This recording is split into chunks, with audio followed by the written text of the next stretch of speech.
This channel does not promote any violent, harmful, or illegal activities. All content provided by this channel is meant for an educational purpose only. আজ তৃণমূল বনাম বিজেপির কর্মসূচির চক্কর। একদিকে কলকাতায় মিছিল করবেন মমতা ও অভিষেক বন্দ্যোপাধ্যায়, আর অন্যদিকে পানিহাটিতে পথে নামছেন শুভেন্দু অধিকারী। সোদপুর ট্রাফিক মোড় থেকে বিটি রোড আগরপাড়া পর্যন্ত মিছিল রয়েছে।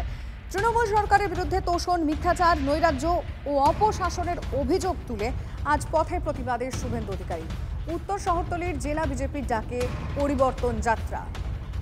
আর আপনাদেরকে দেখাচ্ছি সকাল থেকেই বিএলওরা বাড়ি বাড়ি পৌঁছে যাচ্ছেন। ঠিক সেই দিনে অর্থাৎ আজই পথে নামছেন মমতা। এসআইআর ইস্যুতে আজ মিছিল করবেন তৃণমূল নেত্রী, থাকবেন অভিষেকও।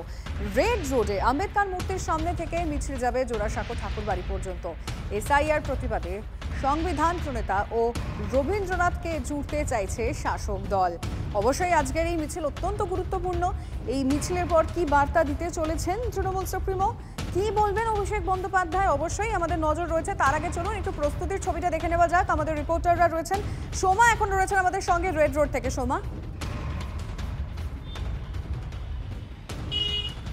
দেখো আজকে যে মিছিল হবে অর্থাৎ মুখ্যমন্ত্রী মমতা বন্দ্যোপাধ্যায়, অভিষেক বন্দ্যোপাধ্যায় রেড রোডে এখান থেকেই কিন্তু মিছিলটা শুরু হবে। অর্থাৎ বি আর আম্বেদকরের যে মূর্তি রয়েছে, আমি একটু আমার ক্যামেরা পার্সন মাখনকে বলবো সেই ছবিটা দেখাও। দেখো এখানে যে প্রতিবাদ সভা হবে, অর্থাৎ এখান থেকেই মিছিল শুরু হবে।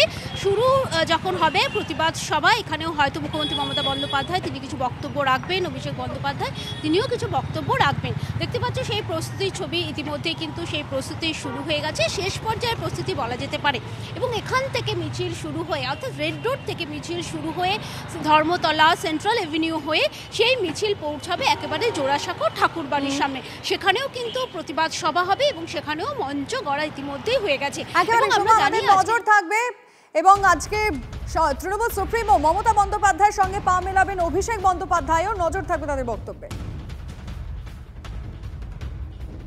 এসআইআর এর বিরুদ্ধে তৃণমূল কংগ্রেসের সমস্ত স্তরের নেতা কর্মী, শুভানুধ্যায়ী সৈনিকদের আহ্বান জানানো হয়েছে। বিশেষ করে কলকাতা সহ যে পার্শ্ববর্তী 2-4টি জেলা রয়েছে, যেহেতু কাল থেকে ইনিউমারেশন ফর্ম ডিস্ট্রিবিউট হবে, বিভিন্ন জেলা থেকে লোকেদের আসতে বারণ করা হয়েছে।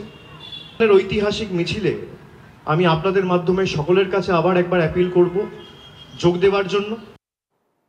এসআইআরকে সামনে রেখে বাকি সমস্যাগুলো ধামা চাপা দিতে চাইছে তৃণমূল, অভিযোগ সুকান্ত মজুমদার। শুনবো কি বলেছেন। মূল উদ্দেশ্য হচ্ছে এসআইআরকে সামনের দিকে তুলে এনে বাংলার যেটা প্রকৃত ইস্যু, যেগুলি প্রকৃত ইস্যু, সেই ইস্যুগুলোকে পেছনের দিকে ঠেলে দেওয়া। 26,000-এর চাকরি চলে যাওয়া, রিসেন্টলি প্রায় 3,000 মতো গ্রুপ সি, গ্রুপ ডি যাদের কাছ থেকে টাকা নিয়ে তৃণমূল কংগ্রেস চাকরি দিয়েছিল, তাতে মমতা বন্দ্যোপাধ্যায়ের আত্মীয়ার নাম আছে। এই সমস্ত জিনিস থেকে দৃষ্টি ঘোরানো, চাকরি নেই এবং একের পর এক ধর্ষণ, এই সমস্ত কিছু থেকে চোখ ঘোরানোর জন্য এসআইআরকে উপরে তোলা হচ্ছে, এসআইআরকে ইস্যু বানানো হচ্ছে। এসআইআর তো নির্বাচন কমিশনের বিষয়, আপত্তি থাকলে কোর্টে যান, সুপ্রিম কোর্টে যান। মমতার 4 তারিখের মিছিলটা হচ্ছে ভুতুরে ভোট রেখে দেওয়ার জন্য মিছিল। কেননা ভোটার লিস্টে মৃত মানুষের নাম রক্ষার জন্য উনি উদ্গ্রীব, ভুতুরে ভোট রাখার জন্য উনি উদ্গ্রীব। কেন ডেথ রেজিস্টার দিয়ে ভোটার লিস্টে মৃত মানুষের নাম বাদ দেওয়ার ব্যবস্থা উনি করেননি? সে রাজনীতি গভর্নমেন্ট, উনি শাসক দল। বিজেপি সিএ ক্যাম্প নিয়ে সতর্ক বার্তা অভিষেকের। সিএ ক্যাম্পে যাবেন না, ডিটেনশন সেন্টারে ভরে দেবে। বিজেপির পাতা ফাঁদে কেউ পা দেবেন না, বার্তা তৃণমূল সেনাপতির। আমি অনুরোধ করব আপনাদের যে এরা যে সিএ ক্যাম্প করছে আপনাদের মাধ্যমে, এদের ফাঁদে কেউ পা দেবেন না। যদি কেউ সিএ ক্যাম্পে গিয়ে অ্যাপিল করেন, আসামের 12 লক্ষ হিন্দু বাঙালির মতো আপনাদের অবস্থা হবে। সবাইকে ডিটেনশন ক্যাম্পে নিয়ে গিয়ে ফেলবে। আর তৃণমূল থাকতে আপনাদের কারোর নাম বাদ যাবে না। কেউ ভয় পাবেন না, কেউ আতঙ্কে থাকবেন না। আমাদের কর্মীরা রাস্তায় নেমেছে এবং প্রত্যেকটা বিধানসভায় সুনির্দিষ্ট ওয়ার রুমের ব্যবস্থা থাকবে। সুতরাং এদের ভয়ে বা আতঙ্কে কেউ পা দেবেন না। হিন্দুদের বিভ্রান্ত করা হচ্ছে, তৃণমূলের কথা বিশ্বাস করবেন না, পাল্টা শুভেন্দু অধিকারী। হিন্দুদেরকে বিভ্রান্ত করছে যাতে বাংলাদেশ থেকে আসা ধর্মীয় কারণে হিন্দুরা, এই কাকদ্বীপ এলাকাতেও প্রচুর আছে, তারা যাতে সিএ ক্যাম্পে গিয়ে অ্যাপ্লাই না করে তাহলে হিন্দু ভোটটা উঠবে না, ওদের সুবিধা হবে।